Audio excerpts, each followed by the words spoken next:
So if you guys wouldn't mind, just to get started, the way we start off is just have you guys introduce yourselves. Chris, Aaron, however you guys want to do it first. You guys just go ahead and get started. Yeah, I'll start up. My name is Chris Moritz. I'm the CEO of NorthBuilt. We are the most dependable and trustworthy builders of quality software and technology. We started with, Aaron and I'll let Aaron introduce himself too. We both grew up in the Midwest, watching our parents and grandparents build family businesses in agriculture and skilled trades. And so we saw firsthand what it looks like when people sacrifice for something that they're building. And we learned it, by watching people we loved build things that lasted. And when it came time to start NorthBuilt, that's what it was about for us, was seeing that the best of technology talent goes toward businesses that aren't solving real problems, usually VC-backed firms on the coasts that are not connected with what's really happening on the ground for the companies that form the backbone of the American economy. And so for us, Aaron and I, we love working with businesses and bringing the best technology, data, AI, software, and all of that to businesses that share our values with similar backgrounds. For myself, I'm a self-taught technologist. Aaron is as well, but he had some formal education in it. I instead was a city planner, so that's a totally different story before I pivoted into software. But Aaron and I met almost 10 years ago, and just love working together and found that spark, and it's been great ever since. Aaron, I'll let you introduce yourself a little bit. Yeah, so my name is Aaron Heising. I'm Chris's partner and the president of NorthBuilt. Used to actually be Chris's boss. Those were good times. Founded and ran a digital marketing company and did all the tech work there. And he was my first actual tech hire after I was stuck in an airport in China and our systems went down. And we're down for a 20-hour flight home. So whoops. But yeah, that was a long flight. Felt like lessons learned. Yeah, every good story comes with a lesson, right? Yeah. But yeah, I grew up in the middle of Minnesota in a poultry family. So we did actually raising birds, processing birds, manufacturing equipment for birds and related industries. We've got hatcheries, and my dad has always been very much into the R&D side of things. And so there's always projects at home he'd bring home and was trying things out and pulling me into barns to set things up so they could test out new pieces. And realized very quickly two things. Number one, I loved creating and building. And number two, I would do whatever it took not to work in a turkey barn for the rest of my life. So from there, it turned into hardware and software and just the fun with building real practical things. Watching them get rolled out in the world, watching people's vision become reality became like my addiction, basically, which is fun because that can be a career. So started building software in high school, continued building software in my adult life. Now on to business two here. Love working with people, love everyone in manufacturing and agriculture. It's so much fun. I understand it. I know exactly, the struggles people are going through, the things they care about, the passions, and getting to do that and build things at the same time is a dream come true, like 300 days a year. you get those rough days like everything else, but if you can love your job 300 days a year, you're doing pretty darn well. I'd say so. Yeah, you don't have to smell the turkey manure, I assume. That's got to be a big one. So. That's right.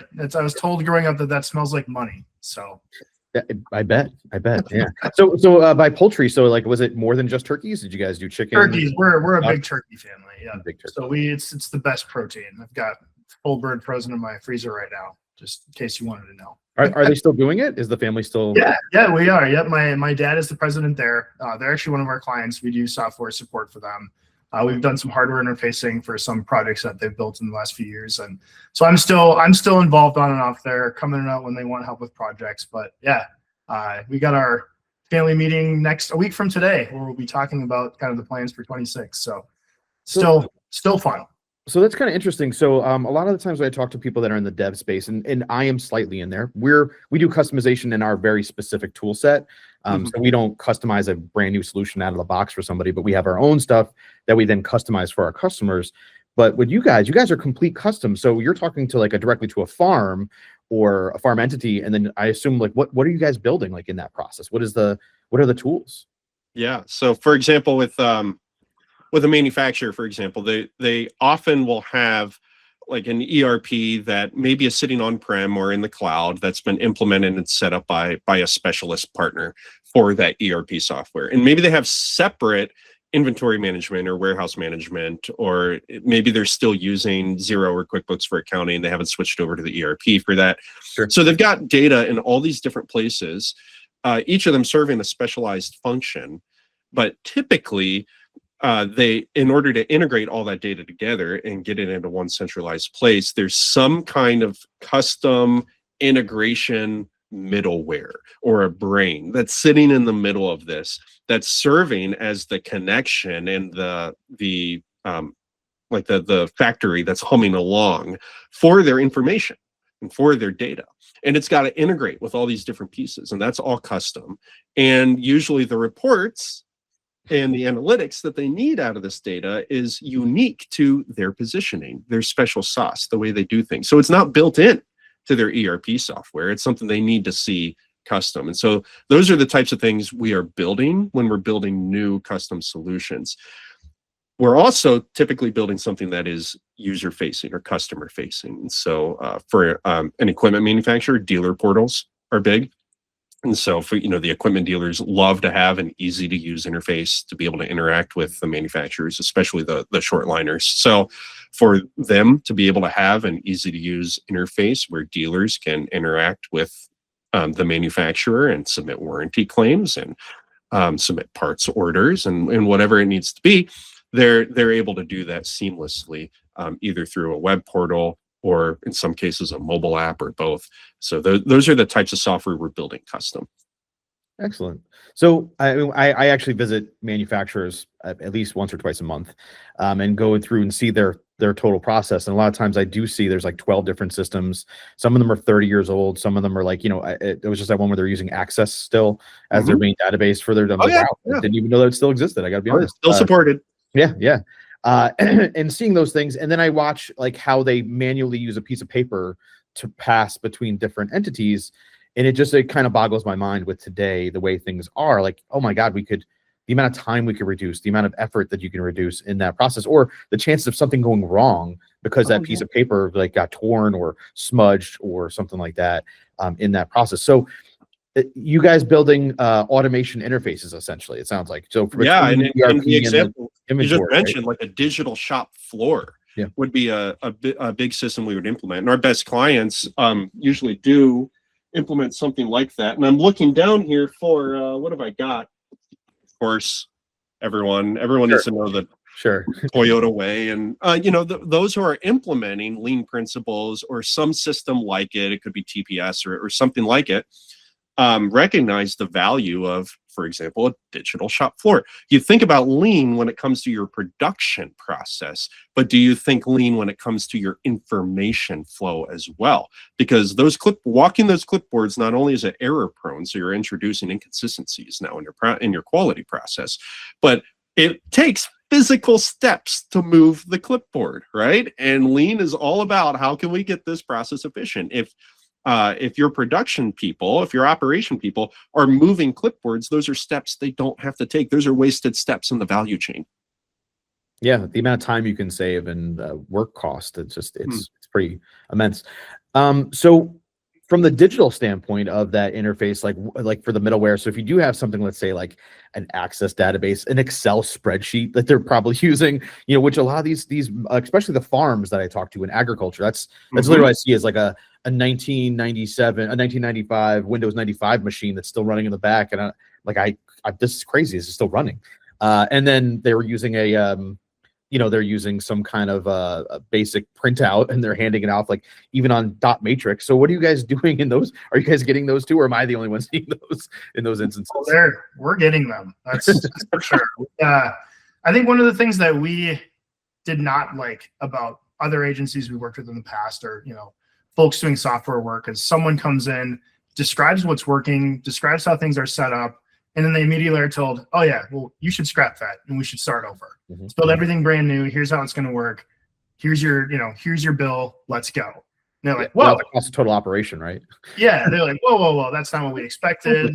Capital costs that they aren't prepared for. Yeah, well, it's probably not worth it, honestly, right? Yeah. Like in some instances it is, but I think where we've found is we'll just figure it out, right? We want to learn how things work. We want to learn where the value is and where we can actually help drive that forward. But at the same time, it's like, hey, this spreadsheet might work just fine for what you guys are doing, right? Let's find the actual pain points, which typically they always know. They might not know the best solutions, but they know when things are hurting for the most part. So instead of scrapping everything, let's figure this out. Maybe Bill, the IT guy, wrote this in 1995 and it's been working fine. It's kind of scary, but at least, you guys know what it is and how it works. So let's build around it. We can write data in here and pull it out as long as your entire team knows how this works, right? We'll start cleaning up other things. And when the time comes, we can talk about, removing this and actually putting in a database or whatever. But if the things are there from 30 years ago for a reason, we find, there's a good reason they were built. It probably could be improved upon, but who knows what the actual change in efficiency or, actual cost and value coming from that. Yeah. So rather than starting from scratch, you learn the systems, you learn why they're there, you learn who used them, you learn what they care about, and then you put together an incremental plan, and hopefully over time you can partner with them and actually eventually optimize everything. But it's just knocking out one thing at a time and figuring out the way to do that. That's fun. That's where I get a lot of enjoyment, actually figuring out these complex plans. That's you wake up at 2 a.m. like, oh, now I realize how we can do this. Write down some notes and give them a call in the morning and talk through options. And yeah, we wind up doing a lot of projects like that. Very cool. So I guess what is your process then to discover that specifically? So like, I come in, I'm looking at the entire thing, and then I look at the cost initiatives between each thing. So I go, hey, this would cost this much. And so if we change this and it costs, let's say the cost is 10,000 a year, probably higher than that, but 10,000 a year as an example, I'll go in and say, okay, well, to fix this and to automate this, it may cost you 11,000. Is it really worth the difference? Or maybe it's worth the difference 10 years from now, or like, what's the what do you guys do to kind of figure out like, okay, we're here, how do we make this better? What are your processes? For us, the trusted partner model is the only way we can operate in this sense, because we don't want to come in and say, here's your big project to make everything super special and fancy, and then we're going to deliver it and then wash our hands and move on to the next project. And I guess if you want us to support it, maybe we'll take your phone calls, but really we hope there's another project, right? And that's just not us. That's not the way we want to operate. For most of the folks who are talking to us, we are the only high technology experts who they're speaking with, right? They may have had someone in IT either on staff or through an MSP, and the IT person's great within their scope and their domain of knowledge. But when it comes to high tech and high tech solutions, we're usually the only people they know and the only people they're talking to. And so we have to come as experts who have their interests in mind, basically as fiduciaries, and to say, look, when we're going to work with you on an ongoing basis, essentially as an extension of your team, except instead of hiring one software developer who is only going to have their knowledge and their expertise that they're bringing to your organization, you're going to get a slice of our entire team and the experts that make sense at the time it makes sense for you. So you'll have a CTO level consultant working with you, and you'll have software developers and designers and data and AI experts all working with you and being brought in when it makes sense. But it's always in mind of, what are your business priorities today? What are your goals today? And how can we move your technology from being an obstacle that you're always fighting against and transform it into a platform that's accelerating progress to the goals you already have? Technology should never be leading the business goals. The business goals and priorities should lead, and technology needs to support and accelerate those goals and priorities. So I agree with that statement somewhat, because I also do think you have to kind of look at what's new and what's like almost as a way to like almost the R&D right side of it. Like, and so Yes, absolutely. So you don't, hurt your business. But I think it's important for even these smaller companies and the smaller manufacturers and some of these startups I'm dealing with, or some of these companies have been around for 80 years that are building accessories or tools. I think it's really important for them to like make that investment in, hey, don't work on like what can you possibly invest in machine learning or in AI or these other tool sets. I think it's kind of important for them to also understand that may not get anything out of it right now, but and make that investment in those strategies as well. That's I would say that's something I push on a lot of people, because if you want to be relevant in the next 10 years, because of the amount of things that are changing so rapidly, I can see a bunch of these small businesses unfortunately falling apart if they don't. Yeah. Yeah. And our disagreement may only be surface level in that regard. Yeah. I think when we dig deeper, we're aligned for sure, because I would say, yes, get your data AI ready. Be an AI ready organization, because AI already has the capability to like transform certain pieces of your operation. And it's only going to, like, this is the worst it's ever going to be. AI is not getting worse from here. It's only getting better, right? The chatbots are, but that's okay. Depends on how they're trained, I suppose. True. Well, that's the point of the AI readiness and having your data being AI ready. But we say tie it to business goals, because for an organization that has decades of data sitting on servers and closets, or on sometimes tape backups or whatever it is, right? Yeah, we do it. For orgs that have decades of data, it is overwhelming. It is a monumental challenge to say, how am I going to take every PDF RFQ that's come into our sales email inbox and convert that into a format that AI can understand? Well, you're right. That is going to be a very difficult challenge. The question is, well, where are you looking to move in 2026? Where is your challenge? For a lot of people, it's how can we get ahead of policy uncertainty, especially in the equipment space. You're seeing this is how can we position ourselves well to move out of our current down cycle, which is just the regular business, cyclical thing, right? So these are the concerns that are on people's mind. And we say, okay, what's the data that's going to let you do that? Let's get that data AI ready and start seeing what AI can do with it, instead of saying all of your data needs to be AI ready. Because if you try and bite off the whole thing, if you try and boil the ocean, you'll just never get done. You're not going to make any progress anywhere. So start with the challenges you have today, and let's solve those in a very tailored way. Yeah, no, that's actually, so one of the things we do, we're in technical communications training, the documentation for us is so important. So, and we look at anything that's being created today or things that are older, like how can we convert it to make it easier for these LLMs systems and things like that, or agentic tool sets, to make it easier for them to understand. So like, again, don't bite off more you can chew, right? Take a small little piece, small little segment, see if that works properly. Is this going to work for you down the road? That kind of idea is absolutely how we are focusing on that too as well here. The problem I'm seeing that people are like, there was that report that came out not too long ago saying that 94% of AI implementations by corporations aren't really adding to benefit. I'm like, well, because I've talked to some of these companies, they're literally just grabbing all their PDFs, dumping it into an LLM, like, tell me if this is, now tell me how to do this, and it's not working, right? Because they're not really investing in the actual structured technology or structure of the actual data that's going into it as well. It's because I got to be honest, the things that we've done here, and we're an 80-year-old company, so we do have lots of old bad data.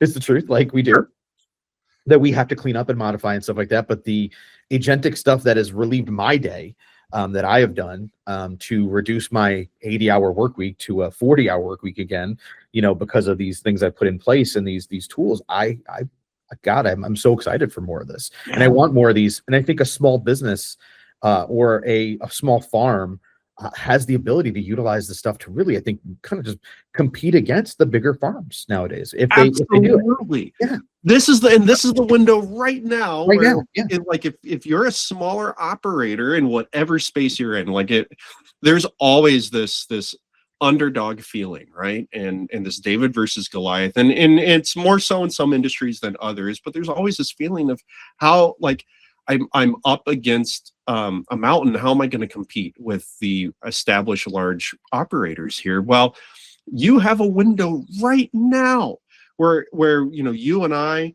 we have personal experience with how AI can accelerate our workflows, and they aren't replacing us.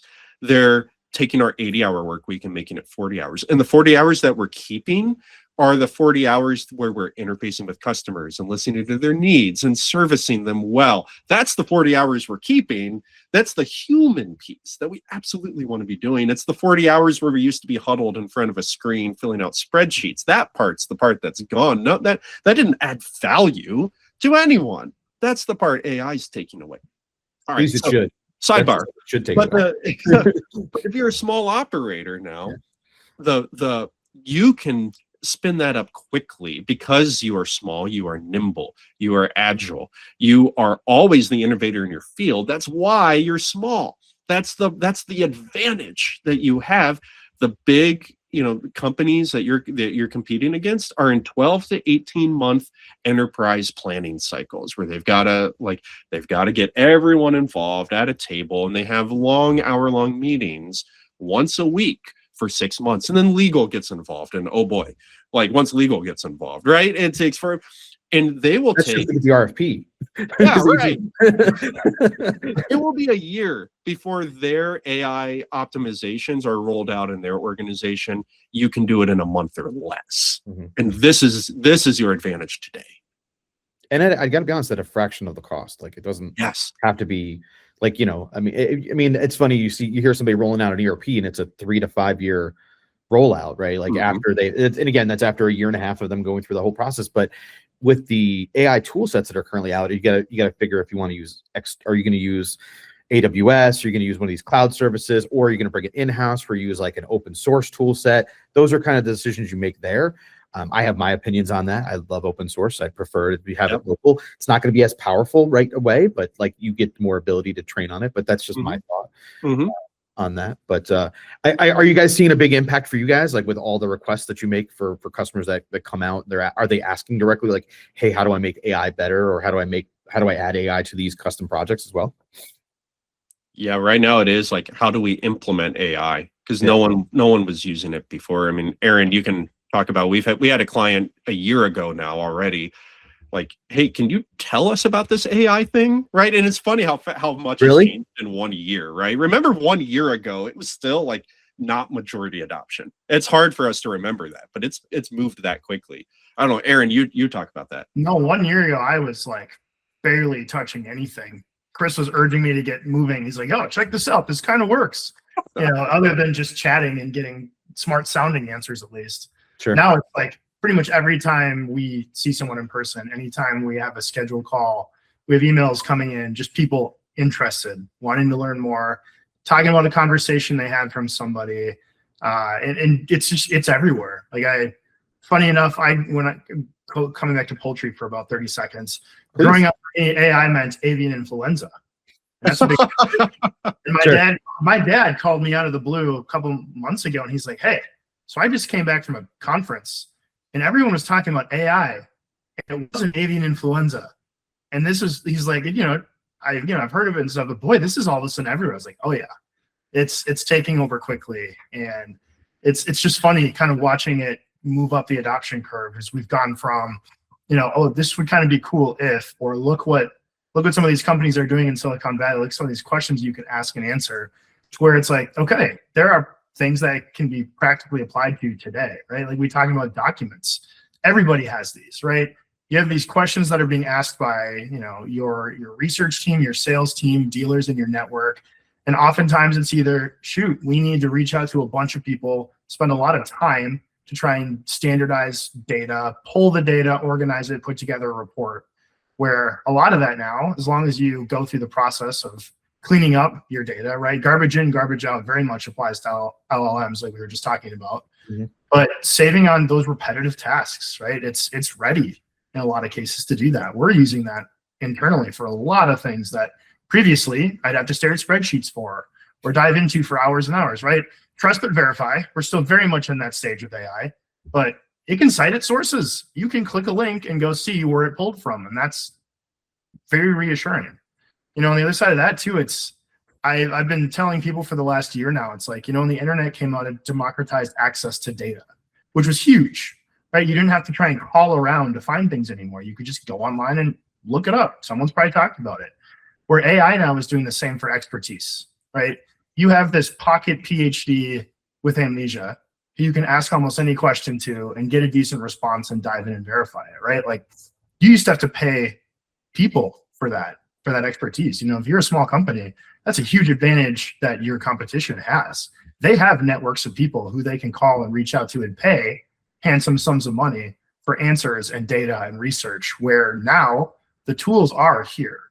It's not simple yet, but it's way simpler and way easier and way cheaper than it used to be, right? What kind of data you want to pull, or oftentimes what metrics do matter to you, but they're not easy to get. So someone you'd have to pay to sit down and hammer through data and pull those together, or you'd have to call someone and try and organize a meeting and pay them a check to figure it out, right? This is now being cut like quickly. Being able to ask a question and pass in data sources to look through and pass in your knowledge of your field, these LLMs can pull together some pretty cool stuff and actually help level that playing field, which I think is one of the most fun parts we've been having. For us internally, just pulling together data. We're a remote company. We're all over the US, but Chris and I are in Minnesota. A lot of ours are in Minnesota, but no one is hanging out every day working together.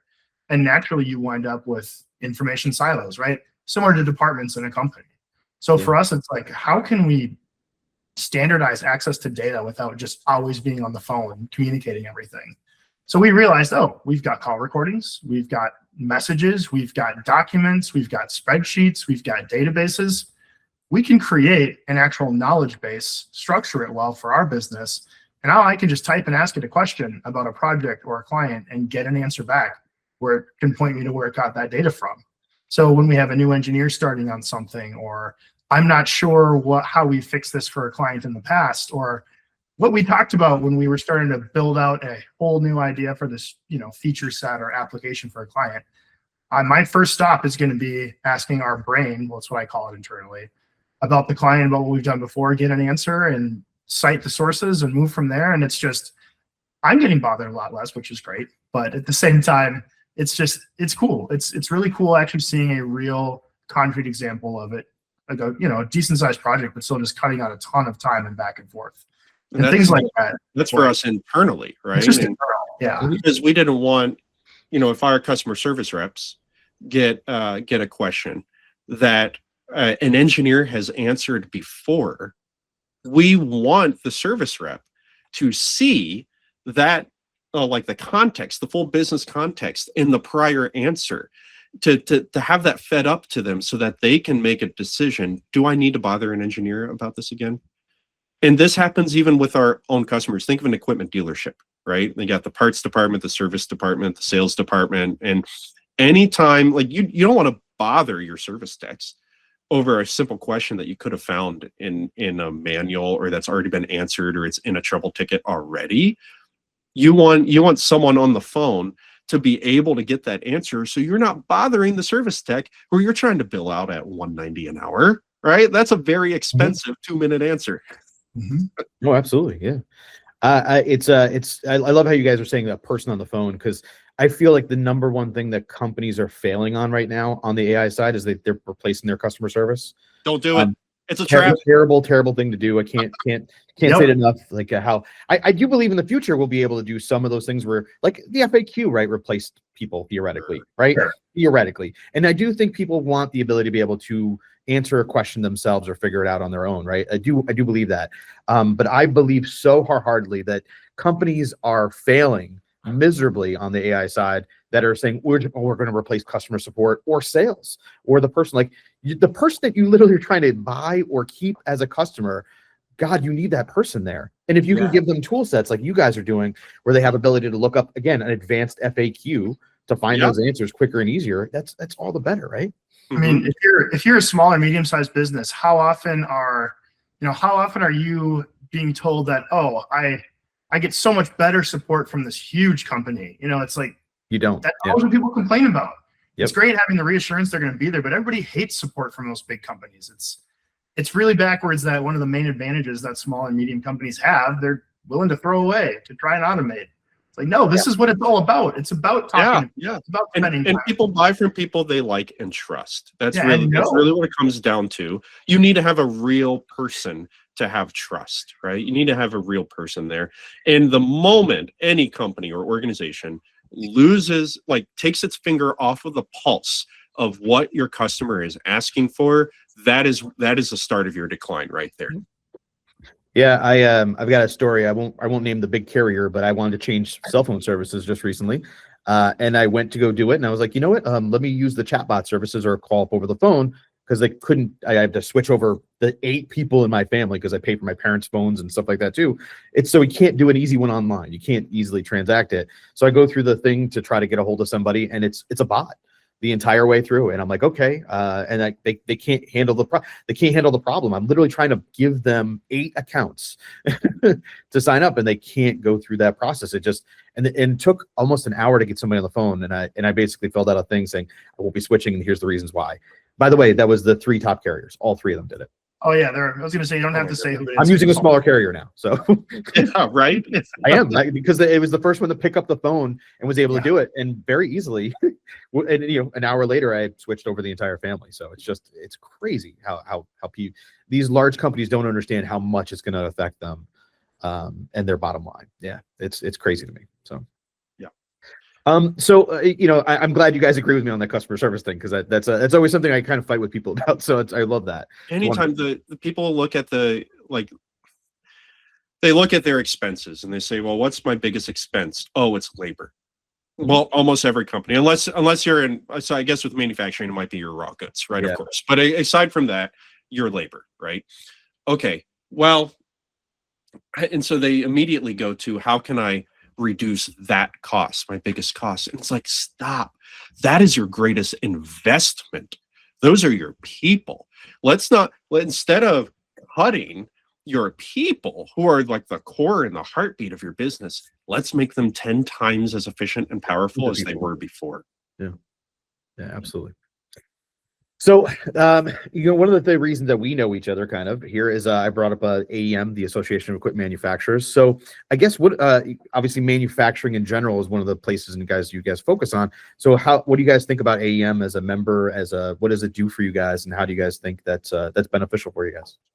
Yeah, AEM has been an incredible partner in our business and our business's growth. I'd say primarily in the level of market insights, the economic data that comes from the high trust, camaraderie, and collaboration that there is among the membership in that organization. And that doesn't come except through time, right? And it comes from decades. I mean, it's 100 years and more, if you go back to all the predecessor organizations of building good connections and quality, high trust relationships within that community, right? And that takes intention and that takes time. So for us, being able to be a part of AEM, to offer our resource services, knowledge, and expertise, freely in many cases to the membership there, we love to give, and what we receive in return are insights into the economy and the market and where the industry is headed. We see new technology even. We see different perspectives on technology that are informing the services that we're able to offer our own customers, whether or not they are AEM members. Do you have other member services that you think that other people should look at as well if they're looking to join? I mean, I know the reason I joined AEM, but and I'm part of multiple different things like the NFPA for fire prevention, but I focus a lot on safety. My area and expertise is more on that side of the fence for me. What do you guys have other memberships you guys recommend as well? As far as other membership organizations in particular? Yeah. I mean, so for us, our core market are manufacturers. So National Association of Manufacturers is always a good one. I always encourage people to get involved in their regional manufacturing association. There's always one in your area. Get involved, because that is boots on the ground. Like that's where you're going to get the most local, direct, helpful resources. Often they're tapped into grant making organizations, other sources of funding that can help, especially the manufacturing extension partnerships. Hopefully those hang on for another few years. The future of their funding is uncertain right now with the current policy changes. But no matter what form, there will always be I'd say it this way, the government is highly incentivized to make sure that America's manufacturing base is strong and efficient and well supported. And so tap into those sources that can help you get that. The MEPs are a big way to do that right now. There are other methods for that. The regional manufacturing associations, I always think, are big. And AEM is larger, high level, broader sectors. Usually within their subsectors, there are specific organizations as well. And so I think of FEMA, the Farm Equipment Manufacturers Association, for short line agricultural implement manufacturers, right? So there's specific organizations too, where you'll get some of the more specialized community that will help within your specific subsector as well and offer some of the similar benefits. So the reason I asked that is, like, one of the things that's been coming up a lot lately, at least for us, is startups. So a lot of manufacturing startups, like, there are 2 to 10 people that are getting started to build out either an accessory, a tool, or even some automated skid steer loaders and things like that I've seen. It's pretty amazing what's being stepped up. So you recommending those things helps out, letting them know like what else they should look at, because some of them didn't even know about the organizations is one of those things. So one of the things we were talking about, like these companies that have been around for like 80 years or whatever, have been around for forever, and they're now doing it. You guys are coming in with the automation. How are you seeing anything on the startups? Like, what should you think, like from a software side, you can help them with, or what do those things look like from that? Or I don't know if you're seeing that, but yeah. With the smaller businesses, we recommend finding as much off the shelf as you can to start out, right? Like, a lot of folks have a vision of, I have a special, unique position and a special way we, do things. This is our unique differentiation. It's why I started this business, and I didn't want to go somewhere else. And therefore, I need custom processes and custom software and we're happy to have those conversations because we're in the business of custom technology. So awesome. But when we really dig in, what we find is when you are starting out, there is not a return on investment in building something custom. Start with what you find off the shelf. It's usually good enough to get you to a certain point in your growth, and then think about how do we transition to custom solutions or augment what we have with custom technology pieces for the areas that the ERP we chose isn't cutting it. Gotcha. So on the small business side, then you're saying like the off the shelf, you're really talking like the big players. So you'd say like SAP, Oracle, Microsoft, Amazon Web Services, things like that. Or ERPs, don't discount the small players. I'd say so there's there's some really good ones. And in fact, if you are a small operator, some of them are going to be better suited for you. The larger companies, think NetSuite or Acumatica, they're wonderful. Good solutions when they're set up right, but they take a lot to set up right, and you could be in for $250,000 before you realize what's happened, and you weren't expecting that kind of investment in something that you thought was off the shelf. Yeah, that's one of the things I hear quite frequently is like, we plan on spending X for this, and then they're over budget by 3X by the time they're finished with it. 2 to 3X is typical. Yeah. That's pretty common. So with that, I guess one of the things you guys brought up before was AI and how it runs for you guys for your systems and stuff like that. Are you guys using it for dev at this current time as well? Like, are you utilizing Claude Code or any of those things as well? Absolutely. This is the thing that's changing the economics the most. So like where we are able to support smaller operators than we have been in the past. And a big piece of it is the economies of scale that come from using AI in our own processes to reduce our own cost of delivery, which we're able to pass on to our customer. And there's also efficiency and quality gains that we've gotten. It's been incredible. I want Aaron to talk more about that because he actually leads that effort for us. Yeah, to me, there's kind of 2 big changes we've seen in the last 6 months. I mean, this is moving faster right now for us, at least in our industry, than kind of a lot of the mainstream general AI stuff we're doing, right? I mean, I think the main change I've seen is just similar to our conversation previously, where you're talking about just the busy work. When you're creating things or building additions, a lot of what you're doing initially is just building the foundation, building the scaffolding, writing tests, doing a lot of that like work that you typically hand off to a junior or something, right? And Claude Code, Cursor, a lot of these big players here now are pretty darn good at that. They're really good at following patterns. So if you're building something into an application, instead of spending what was like 80% of the time sitting down, just writing code, thinking through it, copying and pasting, building, we're spending 80% of a reduced time frame planning and QAing. What we're doing now is, instead of just sitting down at the keyboard and hammering away and starting to build something and thinking as you're going, we're doing a lot of thinking and planning and diving deep up front before we do anything.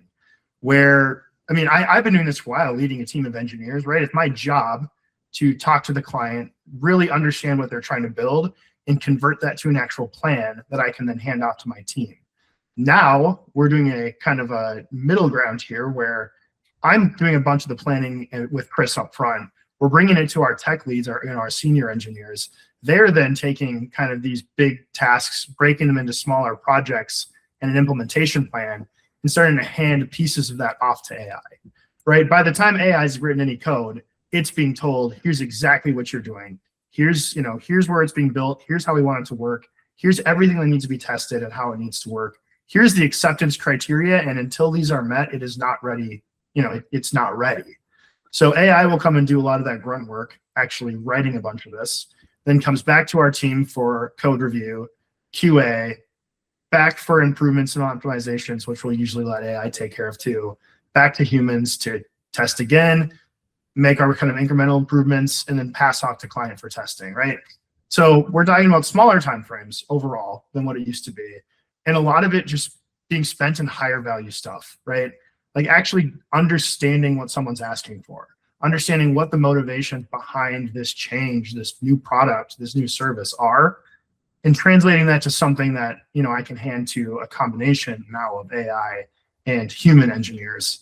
It's just getting rid of a lot of that repetitive work, right? You'd think a lot of the value is generated by the actual code that you're sitting down and writing, but really it's the planning and the understanding of how this actually works under the hood. And, instead now of having 10 juniors, it's 2 juniors and a couple AIs doing the same type of deal. So that's been a huge radical change, right? I think for me, it felt pretty instinctually obvious, as I've been handing things to engineers anyway. I think for a lot of engineers, it's a big learning curve where they're not the ones sitting down hammering, actually typing out the code as much as before. They need to learn how to think and plan and coordinate and describe what they're actually looking to build. So it's been a big change there. I'd say for us, like being able to spend more time on planning and QA, since budgets are typically the main restraint on projects, we're able to give more care and polish to the end product by spending more time in QA and less time struggling through why the heck is this not working? This should be working. And realizing, oh, I've just been working for 14 hours today and I misspelled this 6 files back. I think it's been really good there. And the other thing is we've been recommending customers like, hey, when you have an idea, people will send us literal sketches, or they'll try and describe something on the phone or wireframes. It's like, hey, here's how this works. This is called, Claude Code as an example. Just tell it what your idea is. Don't tell it anything about how to build it, what language it is. Just describe it, have it build something, and let's walk through it together. And I can see what was in your head. And then we can actually convert this to something real that integrates with your systems, that's actually stable and secure and checks off all the, the boxes that you should be worrying about. But just going from brain to something on a computer it's really fun. I've enjoyed that a lot. And coming back to what you were talking about with startups, it's like, hey, your funding's limited. You don't even know what you're building yet, perhaps. You might think you do, right? If you can just spend a little bit of time and build something terrible, but that at least you can show people, sure. You need to raise money. They're gonna give you money if they can see something. Well, a lot more likely than if they can't. It's hard to describe and pitch something in your brain. Yeah. So one of the things that's happened with us with startups is I've been preaching that for a long time, for probably a couple of years now. and some of them unfortunately also implement that code. Don't do that. And I'm like, and then they're like, hey, this isn't working. I'm like, well, what did you do? Like, who could? They're like, oh yeah, you showed us how to do this in Claude Code, and then we put it out and published. I'm like, well, what's the security around this? Who looked at this? Who evaluated this? What did you do? And they're like, oh, we needed to do that. I'm like, oh my god, this is no. I made a mistake not talking about there's other steps in this, and because I showed them how easy it is for a guy like me who used to be a coder a very long time ago, and now can I like, here's the concept, here's what I come up with the idea. And then there's still like, I have 6 or 7 guys that work here that are literally going to jump in and actually figure this out the proper way to structure this and build it out. And they probably use AI tools as well. But there's people that are evaluating this, been doing this for 20 plus years, for the type of stuff we're doing. So, and AI is not replacing domain expertise, but it's giving those with domain expertise jetpacks to do what they do faster and better. But it's because of the expertise that they're able to guide it on the front end and put in a proper plan and know how to guide it along, and then at the back end be able to quality check and know if this is actually what it's supposed to be, right? And you had Trish Stewart on this program earlier, and like, can you imagine? Like, I don't know a lick of Japanese. Could you imagine if you asked me, like, I could use AI to translate any technical manual into Japanese? I absolutely can do that. But I can't tell you if it's good Japanese or if it's accurate or if the instructions were conveyed properly. I can't tell you any of that. You're getting held liable to that. So yeah, I don't know how to read Japanese, but I sure can ask AI to do it. Yeah. Just and I think because things are getting better on that side of it as well. Sorry, because I went from a hammer to a nail gun doesn't mean I should build a house. Exactly. It's a better tool, it's a faster tool, but it doesn't mean you know what it's doing. Yeah, no, I felt like I've made a mistake telling people that, hey, you can look at the cool things I can build without saying, hey, you need to make sure somebody can validate this. Because that being said, bots have become a huge problem with our tool sets. Now, I mean, we've figured ways around it. And so cybersecurity, do you guys have any recommendations or things you guys are doing to make sure? Because nowadays, especially with custom software, we have to constantly update our stuff. Like where it's, I mean, there's a monthly thing that we do and evaluate everything. Because there's some kind of new way or new bot that can attack it or a new process. What do you guys do from the custom side, or what do you tell your customers from that as well? Yeah. So for the most important thing is especially when we're building new, we are never building custom from the ground up. Literally, we're always building on a framework, some kind of platform that is being maintained by a team that's dedicated to that platform. And so when there are security updates, when things need to happen, there's somebody else, usually an open source contribution, that's maintaining that, and we get to benefit from the community's knowledge in that way. Make sure your software is up to date. Make sure you're keeping things up to date. Don't let those, you see this on WordPress sites all the time. And WordPress, like, we don't do a lot of WordPress sites. We're usually, a higher tech level than that. But even still, it's the same concept. If you let your plugins and your themes go out of date, you'll wake up tomorrow and you're selling Chinese handbags. It's like, oh, whoops, I probably should have kept those up to date, right? Same thing with your own software. And for us, knowing that our clients have a good technology partner in their corner means, we take the burden of watching for those security vulnerabilities and notifications that come out and responding to those bulletins and taking care of those in time. So Chris and Aaron, I've taken up enough of your time today. I really, truly appreciate everything you've done and participating on Tech Comm News. If you wouldn't mind, do me a favor, just simply give a little rundown on how people can contact you. So if they are interested in looking at some custom software manufacturing, what do they need to do to find you? Yeah. So Aaron and I were the founders of NorthBuilt, and NorthBuilt were the most dependable and trustworthy technology partner for mid-size independent businesses, especially in these spaces in manufacturing, ag, and life sciences. You can get a hold of us at northbuilt.com. That's north like the direction, and then built with a T.com. We've got a link for you to contact us there. I'm on LinkedIn. Aaron's on LinkedIn. We're on other platforms as well, and always happy. If you just call us, we're always happy to pick up the phone and have a conversation. Yeah, send us a message. We like talking to people. That's why we do what we do. So, Thank you, guys.